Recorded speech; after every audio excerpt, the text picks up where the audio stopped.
current year ain't a bad old time, is it? Sure, we have anti-vaxxers, flat earthers, school shootings, and adults doing Fortnite dances, but it still ain't all that bad. In fact, we've never had it so good, which is why it's getting real hard for feminists to come up with new things to complain about and blame on men. You have to feel sorry for them, don't you? They've spent most of their lives telling themselves they're victims, only to end up with Mike.com making a video like this. Most women I know will reread and rewrite and reread their emails to make sure that there is no typo in it. Oh, well, there's some of that oppression we keep hearing about, eh? Poor little lambs. Not entirely sure why they need to send emails from the kitchen. Maybe there's a spider. I don't know. They'll make sure that they're incredibly polite and nice, and they do that by thousands of emojis and exclamation points. First off, fuck emojis. And I mean that. If you can only convey your message through stupid little faces, and in some cases, a tiny picture of a fried shrimp, then your message is an idiot. And secondly, using too many exclamation points can come across as a little bossy. And we all know how you feminists feel about the word bossy. Unless it's a joke, of course. Exclamation points are good for that, but we all know how you feminists feel about jokes. And here's the thing,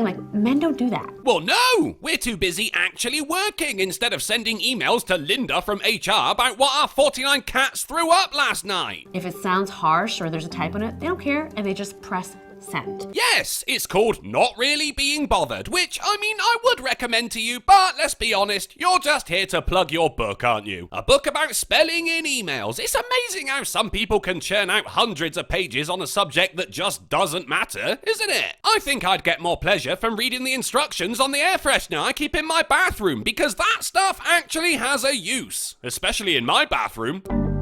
One of the examples I talk about in my book is about how we expect boys to take their space up in the world, but we constantly expect girls and women to not do that. Do we? All I expect from girls is an unwarranted sense of entitlement, false rape claims, and an Instagram account. 2019, man. We've never had it so good, but that won't stop feminists from whinging, will it? Give them the vote and 100 years later, they'll complain about their supposed inability to make typos in emails. You can't win. It stops us from just saying whatever the hell we want to say. Oh yeah, because that's not a historically famous female thing, is it? It's not like women have been saying, I'm fine, do what you want, for millennia. I swear, the oldest document ever discovered was written by a woman who didn't know where she wanted to go for dinner. Only joking. Chances are they weren't allowed to know how to write back then. Simpler times. When I present a bravery challenge, I ask women to practice imperfection. Practice imperfection? It's not like y'all are personifications of perfection in the first place. Makeup, push-up bras, it's all lies. Anyone who's ever woke up next to a woman knows that. Fucking mascara smudged around your eyes and one tit hanging out like some sexually deranged panda. Oh sure, in front of all the guys you're like, I'll just have a small salad. But as soon as we leave the room, you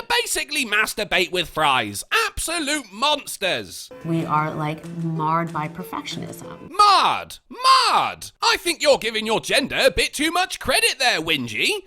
The perfect woman would know when to shut the hell up. I don't see any of that happening here. It conditions us to go so quickly from I made a typo to I'm dumb, I'm stupid, oh my god, I'm gonna get fired, all in 10 seconds. Oh, so jumping to ridiculous conclusions. Yeah, never heard of a female doing that before. Must be the perfectionism, right? And that's also the first time I've heard a woman complain about the duration of something too. And that's the behavior that I'm trying to get women to actually unlearn. When did unlearning things become more important than actually learning things? Instead of unlearning your apparent helplessness when it comes to making spelling errors in emails, how about you learn to fucking spell instead? Wouldn't that be more practical? And that way you can stop accusing the spell checker program of mansplaining to you. The downside is, of course, that it's one more thing you won't be able to complain about, so I don't know. It depends on whether you want to actually get things done or be a feminist.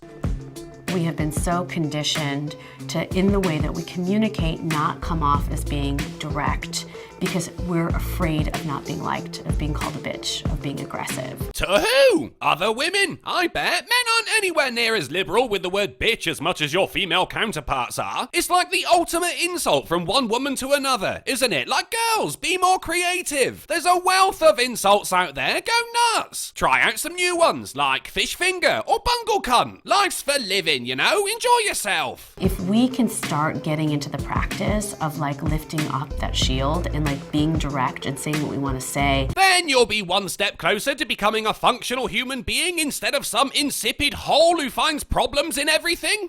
I think that we get closer to like building a society and a culture where if you're a strong woman, if you're direct, you're not penalized. Penalized? How? That implies there's some form of punishment for actually saying how you feel, which, as far as I know, only becomes an issue when your boyfriend or husband does it. That's where we get the term spare room offense, and anything can trigger it. When she asks if you like her new outfit, there is a right and a wrong answer. One will result in business as usual, and the other will result in you sleeping alone, which does mean you avoid the ritualistic combat for adequate mattress space, but also means the only action you'll see will be on the inside of a sock. This is the thing I feel like I've been seeing about really successful women like Cardi B or Alexandria Ocasio. Oh, so someone who used to drug and rob the men she dated, and a fucking idiot. Not the best role models in the world, are they? I mean, look at those eyes. There's piss all happening behind those. She's like the human version of an empty house. Sure, AOC's Green New Deal was probably chock full of typos, but it was also written in crayon. They don't care what other people think. That's probably because they themselves don't think. It's not because they don't want to, it's because they can't. I mean, one of them just takes all the words they know and shoves them together to be sold to the public as some novel experience, and the other one's Cardi B. They say what they want to say, they do what they want to do. Yes, like the aforementioned drugging and robbing of men and making a fool of yourself in front of the Senate. Pick a better example, Wingy. Mary Curie, for instance. What a woman! She wanted to play about with radioactive stuff to give herself cancer. Follow your dreams. They live their life. They live then. Aren't we all doing that? Shit, I'm doing it right now. Just saying, Wingy, you set the bar pretty low there. And the question that we have to ask is courage contagious for men? What does that mean? Can Captain America give a rousing speech to inspire his allies? Sure, but then so did Hitler, so I don't really know what you want here, Wingy. Do men have the ability to kind of stand up and say, yeah, like women actually are penalized when they're direct? Women actually are penalized for being too assertive. Oh, so can men complain just as much as women? Well, yeah, we can. We just don't. Well, most don't. I mean, incels are a thing, and so are male feminists. Actually, I think they're the same thing. But generally speaking, men complain about things that matter, you know? Historically, is stuff like, gee, I'd rather not get sent to another country to fight and die, rather than, poor ladies and their emails. And I think it's a moment for men to actually be reflective. Wait, hold on. Whose problem is this again? I bet you want to be direct and assertive, but you also want men to defend you? That seems like a direct contradiction to me. Who ever heard of a woman wanting it all? And to figure out what's the role that they have in actually shifting and changing this behavior. Nah, do it yourself, love. You're a strong, independent woman. Well, you're a strong woman. Well, you're a woman. But hey, that's a currency in itself, right? The future's female and all of that. Now get out there and do some heavy lifting. Because I think that there is a huge role for them. And I've got a huge role for you. Big puns. Send an email with a typo in it that's semi-consequential with no emojis and no explanation points. But first, find an email service that doesn't have a built-in spell checker to avoid looking like a complete twat who ignores big red underlines on misspelled words. And don't just send one email with no emojis, send all emails with no emojis. Let's have a bit of fucking professionalism, eh? Is that too much to ask? And tell me what happens. Because I promise you, nothing's gonna happen. No one cares.